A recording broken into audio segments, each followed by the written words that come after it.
What's up, guys? How we doing? How we doing?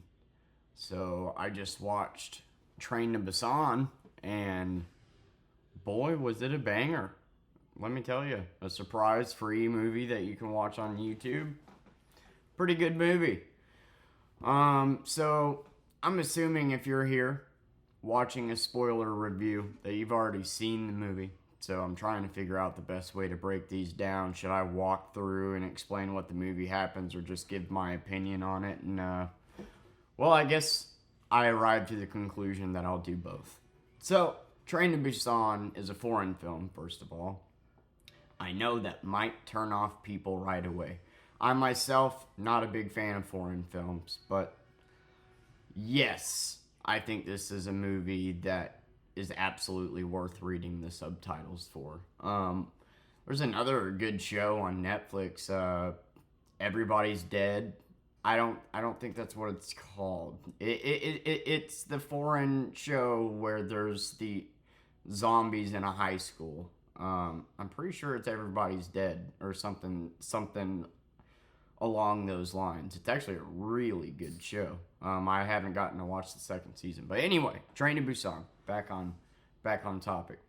So we're following this wealthy dad who seems to be, I don't know, a fucking stockbroker. He's a wealthy man, but he's always at work, and he's got a daughter, and he's going through a divorce. And it looks like he doesn't have much time with his daughter because he's always at work. So she wants to go be with her mom in Busan. Which I gotta tell you, watching this movie at this time during my life, going through a divorce, single-handedly raising my daughter, uh, it might be affecting my biasness a little bit of how emotional this movie gets, but this is a gut-wrenching movie. This is a really sad movie. Very few movies make me tear up, and this one sure as fuck did. See, Damien, you can tell a story and have gore. So, it's about this, dad. So, they take this train to go to Busan, but as they're going on to the train, it seems like something weird is going on around town. There's random explosions, random buildings on fire, and we as the viewer know, obviously it's the zombie virus, but the cast and crew doesn't. The people in the movie don't know that yet, and so we get on the train, and somehow this infected woman gets on the train. I think the way that they wrote that, this movie is not immune to its, to its nitpicks. The way that the infected woman got on the train was totally bullshit. There was like a little security guard right there, and he just turns his head, and then this infected woman runs into the train door, and there is no way that he did not hear that. And anyway, she gets on board, and that's how the infection gets on board. There's a million different ways you could have wrote the infection to get on board, but we'll ignore that. Yeah, the first 30 minutes had me going, this is probably going to be meh. But, dude, once the movie gets going, once it finds its footing, it gets really good, and it's really emotional. It really plays with your heartstrings. You start getting introduced to the other people that we're going to be following for the movie. There's this. So, I don't know how to pronounce any of the names. I'm not even going to attempt to. I don't want to look like a racist asshole. So, you just got the main guy. You got his daughter. You got this pregnant lady. You got her husband or boyfriend, chubbier dude, my favorite character of the movie. And you got this shitty prima donna, I'm a COO of a company, bitch. You got the train conductor, and then you got these sisters. Oh, and a baseball team or a soccer team. They had a bunch of bats, but they looked like they were wearing soccer gear. I'm assuming baseball team. All right, so the infection starts spreading throughout the train, and a lot of people die. I would say 75% of the people on the train die. It's not very gory. It's not the goriest movie in the world, but I think they did do a good job with their zombies being intimidating. They did a good job, like World War Z, of showing like the sheer numbers of zombies. Um, some CGI misses for sure, some weirdly dialogue written moments, but with this, with the captions, you never know if it's 100% accurate or not. And it's basically a journey. It's not just a zombie movie, it's a journey into these survivors' lives and basically is trying to make a statement about the people that only care for themselves in these situations and the people that will help others, and showing the two sides of those coins. And I think it did a really good job at that. This movie was really realistic, really grounded. I could totally see this exact scenario playing out in real life. I mean, look at COVID. All the people that bought toilet paper, you're the COO. You buy 10 packs so some person can't have one. It's amazing, if this would have been a real plague where if you get it, it's got 100% fucking kill rate, we would have all died because of you assholes that are too good to wear masks and stay home. Anyway, we follow these guys.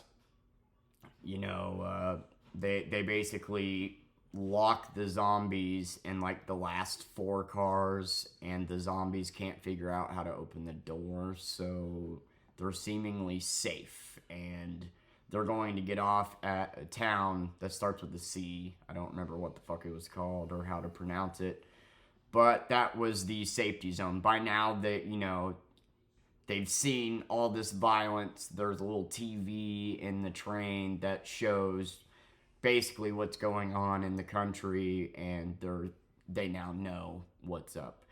The governor at first tries saying that it's just this little like riot and whatnot, but obviously it's more than that. And the characters that have seen it face to face know that. And again, another perfect thing that I think would actually happen. The government, trying to lie their way out of how serious the situation is to fucking not make the world panic. Yeah, so they get to that destination that they're told is safe, and Mr. Main Guy calls up a dude because he's wealthy and I guess has higher up connections so I guess when they get there, they're supposed to be quarantined, but he has a friend that's going to help him get by this. And so I forgot to mention at this point, the dad is a little bit of a douche, a little bit of a I only care about myself. Literally says to his little girl when she lets an elderly lady sit down that in situations like this, you only need to care about yourself. And that comes up a lot in this movie, about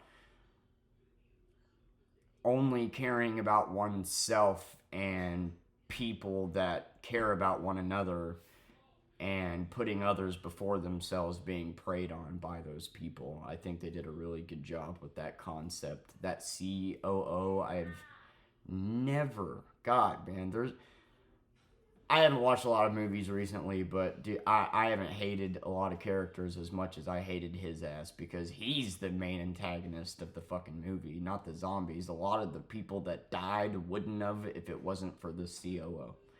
Anyway, so we get to this place, right, where he's set up that he's going to go the opposite direction to avoid quarantine, and surprise, surprise, this place is fucked. It's overpopulated by zombies.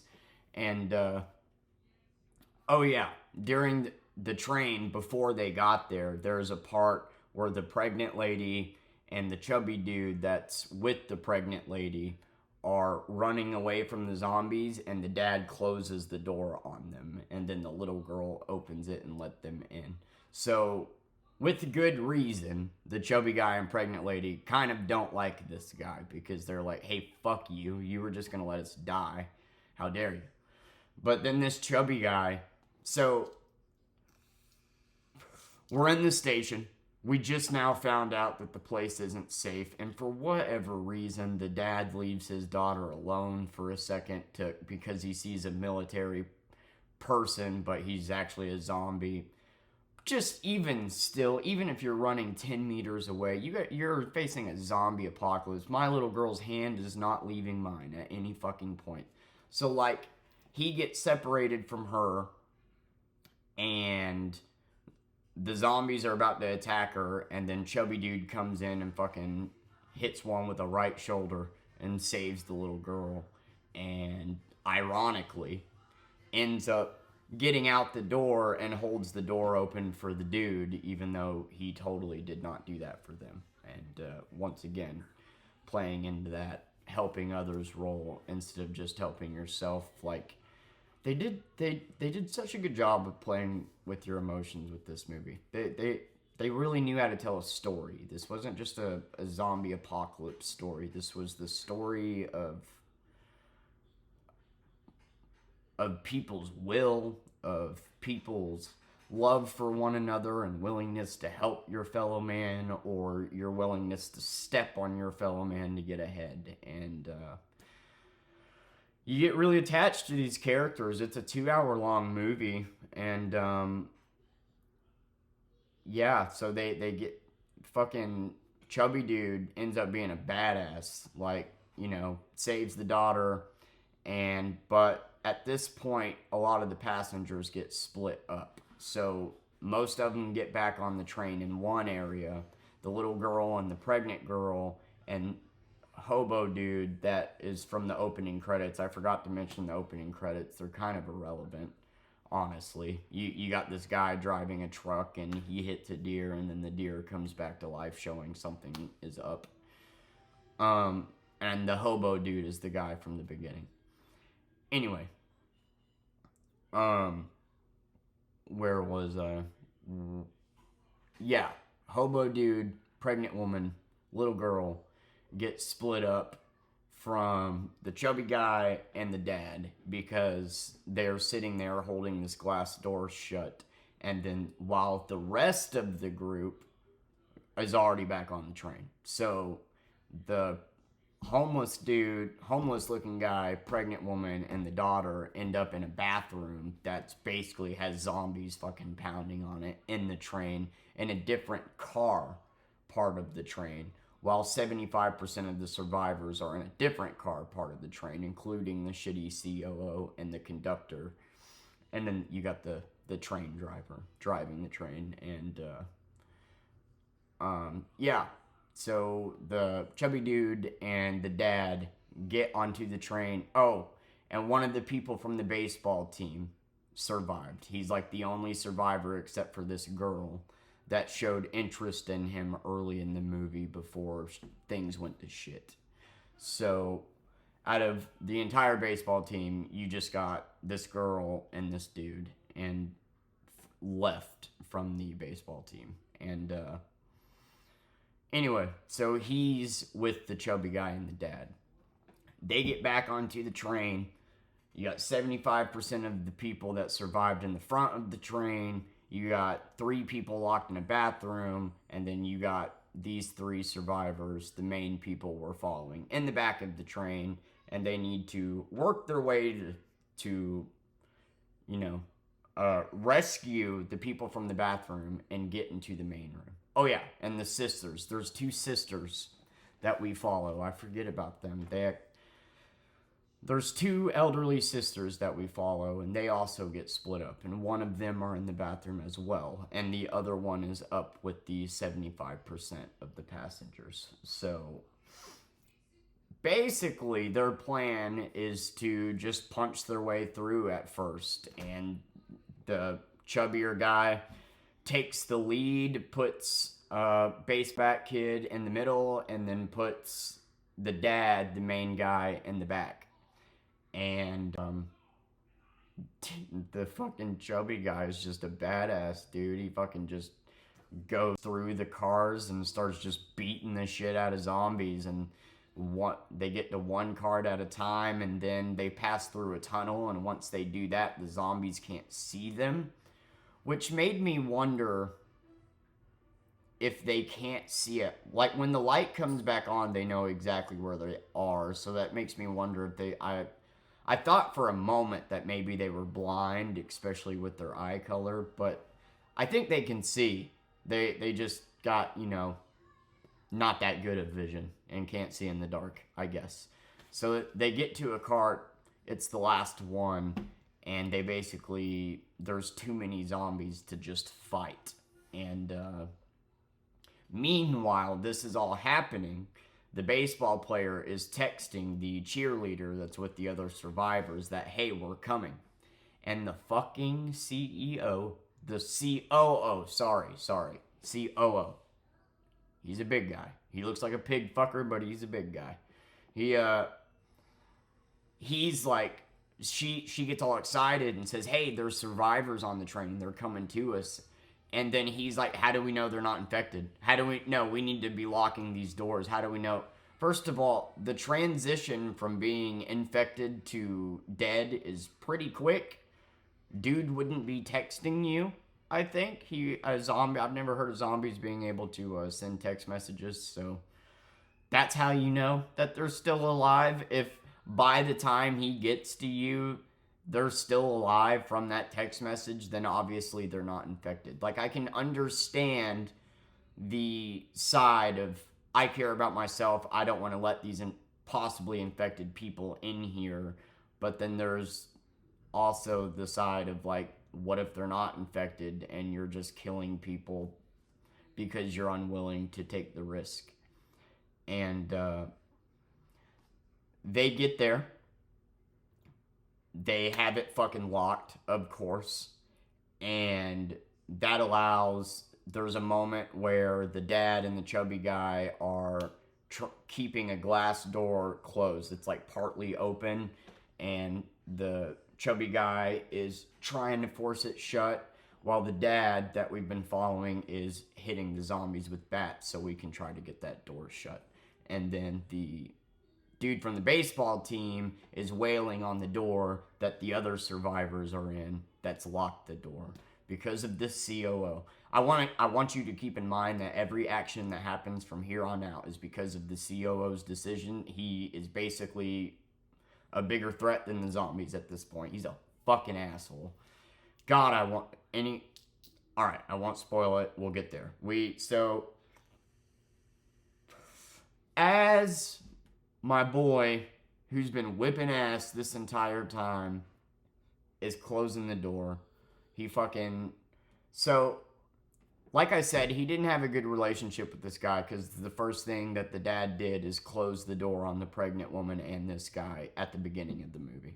So he calls him jerk and stuff like that throughout the movie, but there's a moment before this part where they're in the bathroom together, where he's been giving him shit this whole time about his job and his position, and that he basically, steals money from people and shit, and even the daughter agrees. But in the bathroom, there's an important moment where the chubby guy says to the main guy we're following, like, I bet you never played with your daughter when she was young, but she'll know when she gets older the sacrifices that you paid, that us dads get all of the shit and none of the praise. And just with the situation that I'm in right now, just a line like that hit extra hard. And and that was like the first positive thing this chubby character said to this guy, and it like showed acknowledgement of like, hey, even though you're doing a shitty job and you're always busy and your daughter barely knows you, like she will know that you're sacrificing, like everything she has, because he's a wealthy man. You're sacrificing everything you have for her, like it may not seem like it to your daughter because you're never there, but like at the end of the day. And that just makes me think about life as a whole. Like, would I rather have more money and never be able to spend time with my family, or would I rather have less money and be able to see my family more often? And That's a toughie. That's a toughie right there because obviously the more money you got, right? The better you can support your kid. The more you can set them up for life. You can help them with college. You can help them get through life. Um, but time is something you can't get back. And I'm lucky that I get to do a job where I have my daughter with me, but we're barely scraping by. And I was just sitting here thinking, like, if I were to ever have a career where it would mean seeing my daughter so little to the point that she had really didn't even like me as a person. But I mean, at the age that she was, she just didn't understand it, but doesn't know me, right? I don't think that's how life should be. I don't think you should always be at work to where your family never fucking knows you, even if you are making good money. That there's more to life than that. And yeah, so they have that moment in the bathroom, and he says that line and basically pays respect to the dad for, doing what he's got to do to survive. Anyways, I bring this emotional moment up because our boy that's been kicking ass this whole time gets his hand bitten while he's trying to shut the door, and the dad is fucking him with the bats. And chubby dude knows he's getting infected. He knows, and he tells the dude to run. And his pregnant, girl is right behind him and watches him the entire time, knows this is all going down. And he finally comes up with, their daughter's name as he's about to die, because they were arguing about that earlier, that he was too lazy to come up with the name. And then, then the zombies came through, and he tried to get them to safety. The dude got the pregnant woman and the little girl and the sister all to safety, but the sister, I forget what happened. Somehow the daughter ended up not being able to get through the door, and so the sister, one of the elderly sisters, went back to save her and get her in, and in the process got bit. And then they closed the door, and now we lost the chubby dude, and we lost the elderly sister. And each death really hit hard in this movie. You really expect the chubby guy, dude. He's a father. He's about to expect a kid, and he's doing nothing but being selfless this whole time, even if his dialogue is a little rude. He had every right to fucking be mad at this guy. I mean, for real. But he was my favorite character. He was just fucking punching, fucking headlocking zombies, breaking their necks as if this dude was a badass. And then that ends up happening. And once they get the doors shut, the sister sees her sister get taken out.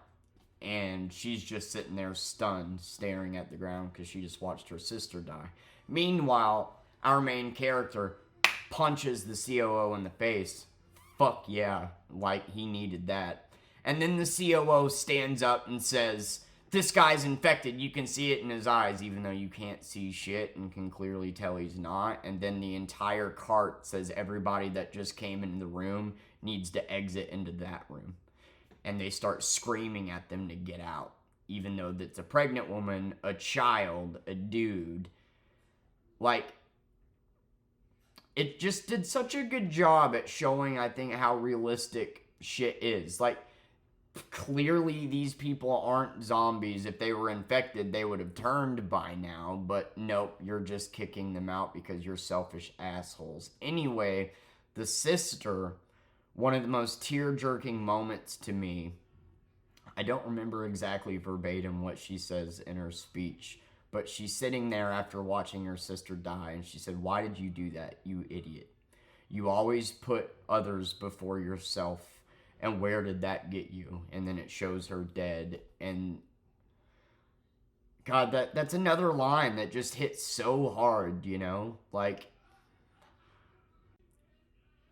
then she opens the door and lets the zombies in, and they kill all those shitty fucking survivors, including herself. And then now the people that got kicked out of the cart that because they were infected in the main cart are the only survivors.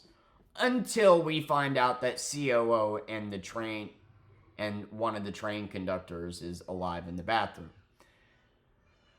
Fucking the COO, dude. He ruined this movie. Like, God, he was such a prick. So now we get to where there's a point where there's a train blockage, and the train can no longer go on. And the guy driving the train says, we're stuck. We need to try to go left. I'm going to go look for another train. Good luck, and so that's what everybody does. They get out and they try to go into another train. The boy and the girl that reunited, because the dude with the baseball reunited with the chick, and whenever they were all told to get out, she went with them, and good thing. They try passing through a train. They got to go through a train because they're basically in a wreck in between two trains. Like, the only way out is through a train. And so they go through this train. A door is locked, and he starts trying to break the glass. And the COO is getting chased by zombies and runs in there and fucking throws the girl, the cheerleader, at the zombie, and she gets bit. And then dude, the other guy that literally basically broke the window for the COO puts the final touches on the window and gets out of there. And the guy that was hitting the window is now sitting here sobbing as she's turning in his lap, and decides to let her eat him and dies with her. Like, just every death was just so, just like, they really did a good job. Like, this is a really well put together story and movie, and just well done. Mwah. Yeah, I don't get to say that about a lot of movies anymore. There's some things you could nitpick, man. Like, the CGI was shit at some points. The dialogue was a little off. The acting was a little off in some parts. A couple little easy loopholes, like the person getting into the train infected. But yeah, like, each death was just like, God damn it, dude, that's depressing. Because, like, he's just sitting there sobbing with her as she's laying in his lap, turning and twitching and shit, and says, I'm sorry. And then she bites his neck, and then they die together. And so they're in the meanwhile, a flaming train comes out of fucking nowhere and crashes into the train that they were previously in, and knocks out the dad, daughter, and pregnant woman and the homeless man. That's who we're down to at this point. Everybody else is dead. And basically, they're pinned under a train that has zombies all up on the glass. This is another one of those easy nitpicks. The glass conveniently doesn't break until the glass just somehow stays fine for a while they're under there for 10 minutes. But dad finds a way out, and the homeless man, like, ends up basically sacrificing himself so the girls can get out, because the glass is now starting to break. And as soon as the girls get out, all the glass breaks conveniently, and then the zombies eat the homeless guy, who I'm pretty sure is from the beginning. I could be wrong. I could just be assuming that, but I'm pretty damn sure it's the guy from the beginning. So now he's gone. Now he's bit the dust. Now we're left with the train conductor who's looking for a new train, dad, child, pregnant woman, COO. Okay, so the COO sees the train conductor successfully found a new train and got it on tracks, and he's starting to leave to Busan, and sees the COO running, right? And literally the COO, because he's got to he officially took the title of bitch because he fucking fell while running. And the train conductor stops the train to get out and help him. And what does this asshole do? Throws the train conductor at the zombies so he can get in the train. He gets bit in the process, but, you know, if you would have just not been an asshole and let the guy help you, you might both have gotten out of there alive. Instead, now both of you are fucked. Yeah, that's another thing. Whenever they were in the bathroom, like I said, he was hiding with another train conductor. You got the train driver and then the conductor that, like, roams the halls. The train driver is who he threw at the zombies. But there was another train conductor when they were hiding in the bathroom after that woman opened the door. And he literally, again, throws that conductor at the zombies so he can go free. He basically steps on everybody to get ahead.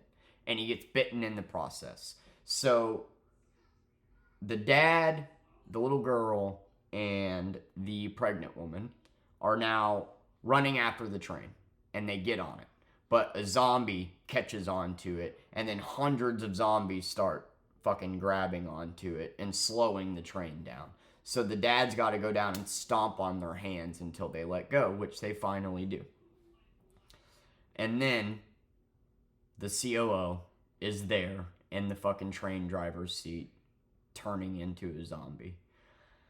It's so weird. In some parts, they turn in like 1 second, and in some parts, it takes a minute for them to turn because, like, he's not all the way turned, but he's still talking, but he looks like a zombie. His eyes have that glaze on them like all the zombies do. And he comes out, and they ends up fighting the dad, and somehow gets between the dad and the kid, and then the fucking dude grabs dude, yanks him down, and then he's like on top of him trying to bite him, and then the pregnant woman comes and grabs his hair, and then he goes after the pregnant woman, and then the dad wraps his hand around the fucking COO's face, lets him bite his hand, and then carries him off to this chain where he attaches both of them to it, and then throws the COO off there. And then this is, I'm sure, probably the most famous scene of the movie. And fucking God, it had me tearing up. Like, he is now bit. He has mere seconds to sit his daughter and the pregnant woman down in the front of the train and say, this is for brake, this is for the gas. And, you know, he sits with his daughter and he says, look at me, like, I love you. And God, like, they did such a good job with this scene. Just such a good job of conveying the pain, the confusion, the anguish of, I know I'm about to die. I have a daughter to protect. I can't answer your questions. I can't do anything. I just gotta leave you. You're not going to know why. It's not going to make sense.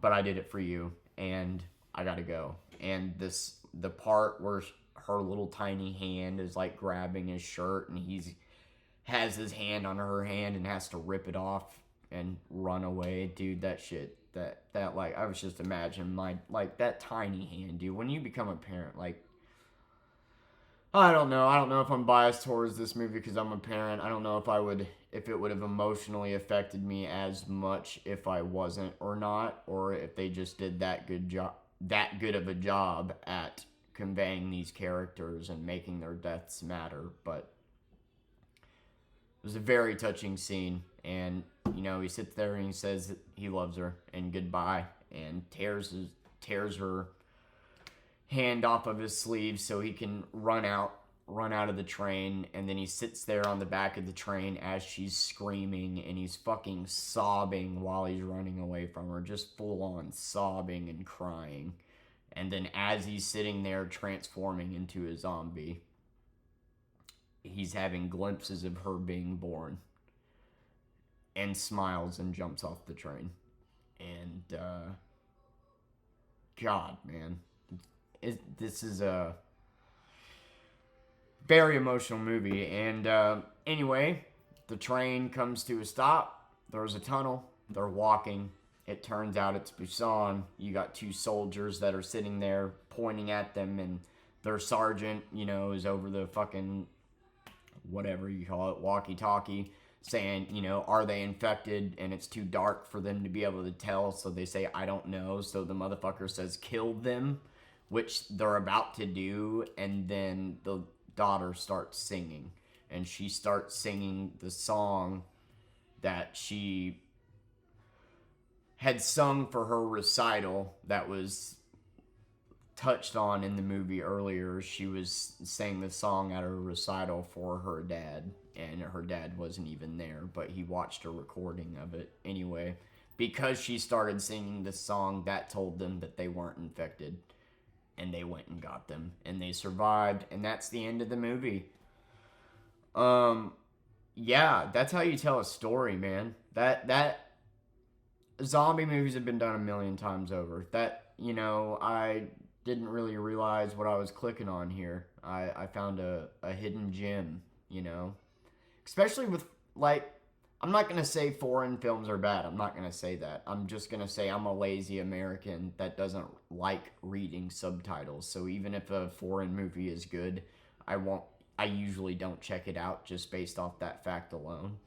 Especially because the subtitles seem to be wrong half the time. They don't make a lot of sense.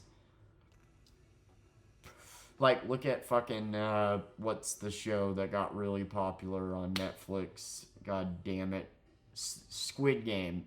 There is no way the dialogue in that's English dubbed over, there is no way the dialogue is correct. There are some parts in that show that, the dialogue is there is no way that's what was said. And it's kind of like that with reading with subtitles. So, but overall, I give this movie an 8 out of 10. 8 out of 10. To get me to tear up is something that's hard to do in movies, but every death was just so emotional, and just the line of, you got this shithead over here that's willing to throw anybody under the bus or survive, and you got this person over here that's willing to stop a train to help this shithead person. Showing, the people that care more about people over themselves versus the people that only care about themselves was so realistic, and such a that girl's speech was another really emotional moment for me. When she was just talking to her dead sister, and she's like, good riddance, I guess, you idiot. Why'd you have to do that? Why'd you have to save her? Where did that get you? You've always put people before yourself, and where did that get you? And it just, it makes you wonder, what do you do? What is the right thing to do for survival? Is it put yourself first, or is it care about others? I will say the two that survived were two that cared about others. The COO did nothing but... If it wasn't for that fucking COO, dude, chubby guy would be alive, sister would have never died, they would have gotten there safe. Fuck this guy. He drove forward the plot so much. I fucking hated him, and I wanted to see him die in the most brutal way, and all I got was him being thrown off a train. Fuck this dude. When this dude came out and he was turning and he's like, I'm scared, I literally said to the TV, fuck you, pig fucker. I don't give a fuck. You're scared because you know where you're going, you piece of shit. God, I hated this character. And they just happened to pick the perfect looking guy to play this character too, because Jesus Christ. He made me so mad. Because literally, if you think about it, a lot of the deaths of the characters we were following would not have happened if it wasn't for this guy, including the main guy that we watched, the dad, it was a bleak movie. It played on the heartstrings. Wasn't super gory. If you're worried about the level of gore, don't be. It wasn't super gory. I wouldn't call it super scary either. As far as the zombies go, they're my favorite zombie movie of all time is 28 Weeks Later. 28 Days is really good. I think 28 Weeks amazing. The opening fucking oh dude, the opening to 28 Weeks Later is one of the most intense scenes in cinema. Like that shit that if you've seen it, you know what I'm talking about. 28 Weeks Later is definitely my favorite zombie movie, and I hear they're coming out with 28 Years Later. I don't know why they didn't go with 28 months. Should have thought about that, because you could have done 28 months, then left it open for 28 years. But we're just going to jump to 28 years. But they were like that type of zombies. Could sprint like the scary type of zombies, you know? But like, I don't know. I wouldn't classify this movie as a horror movie. It definitely had horror elements of it, but it was more of a thriller, and it was more of a deep dive into these people's personal lives and to love and connections and to what makes us human. Like the dad's arc throughout the movie is learning to be there, to not be so self-absorbed. Like I said, he tells his daughter, like, you need to stop. Why did you do that? Why did you help this person? In this type of situation, you only need to care about yourself. And throughout the movie, you see him unlearn that. And you see him transform his character to where, at the end, he literally sacrifices himself. That's some good storytelling, man. And the chubby dude, he was a badass. Such a good movie. Not a lot of things bring me to tears like that did, and especially, like I said, I don't know if I'm being biased just because I'm, a new parent and a single dad, but like, just a lot of these lines hit hard for me. And I am that person that would absolutely help, and maybe I would die because of that, but, what's the point in living if nobody else is with you when you're alive? That COO, he's a dipshit. What if he got to live in the end? Great. What a life that he would get to live. Am I right? So at the end of the day, I think it's definitely better that you care about your fellow man more than yourself. When it comes to survival, I don't know. I don't know how to answer that. I've never been in a zombie apocalypse. I don't know what to do. I know you shouldn't buy 20 rolls of fucking toilet paper so nobody else can have any. Anyway, very good surprise of a film. Wanted to talk about it because it was really moving. Every death was impactful. Everything mattered. A lot of hard-hitting lines in it. And a really realistic take on it as far as how people would act in the situation, how the government would act in the situation.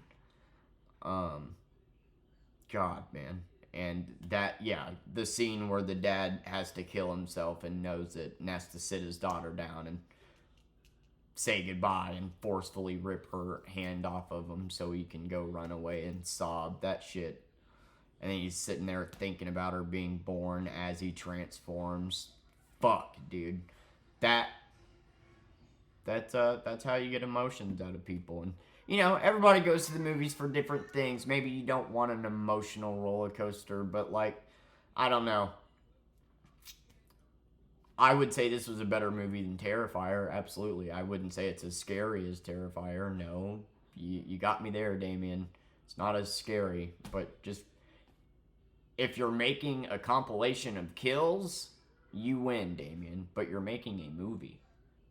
So, as far as movies go, this was a good movie. Anyway, I appreciate all the love that you guys have been giving me lately.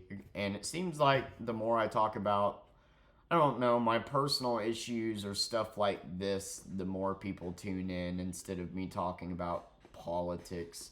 I don't plan on this just being a grumpy political channel. It's going to be a whatever I feel like talking about that day channel. And I appreciate the encouragement. I had my first troll, and let me tell you something right now. I could give a fuck less what you think about me or my haircut or anything. I don't give a fuck, dude. Don't watch my shit if you don't like it. If you do, subscribe, like. I ain't gonna tell you what to do. I don't give a fuck what you do.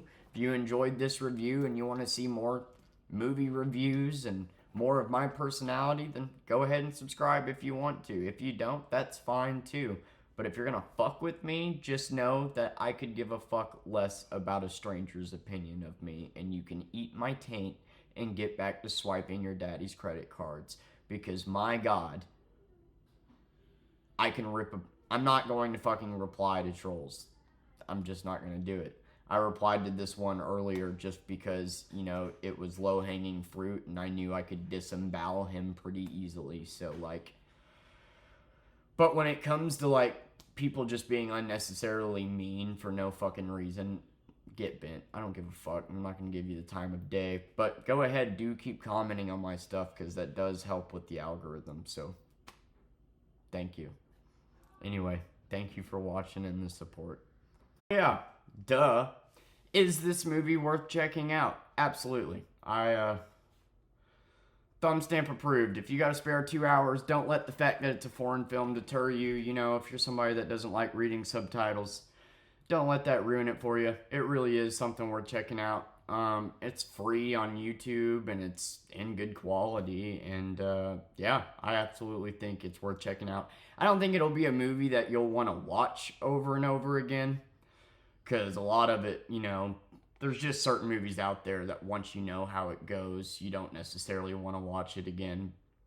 I don't think the rewatchability of it is very good, but if you haven't watched it, I definitely think it's worth checking out, even though I just totally spoiled the whole movie for you, and I don't know why you'd be here if you haven't watched it already, but yeah, if you got a spare 2 hours, totally check it out, man. It's a good movie. Train to Busan. I give it an 8 out of 10.